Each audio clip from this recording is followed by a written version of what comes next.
On another topic na po, last na lang po, yung sa drug testing na in-order rin po ng Transportation Department. Bukas po ba yung palace to reconsider yung decision ng drug testing? Kasi po sabi ng piston, mahirap po yun dahil yung pera nga po yung kinikita nila apektado kapag ipinatupad yung mandatory drug testing para sa PUV drivers.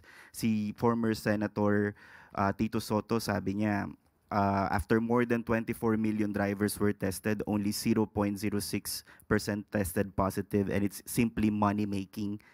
Pag-aaralan po kaya ito? Dapat pong pag-aralan kasi ito po ay kailangan din po. Tandaan po natin ang inaalagaan po dito yung safety po ng commuters, ng mga passengers, ng mga tao na gumagamit ng kalsada, including na rin po yung mga drivers.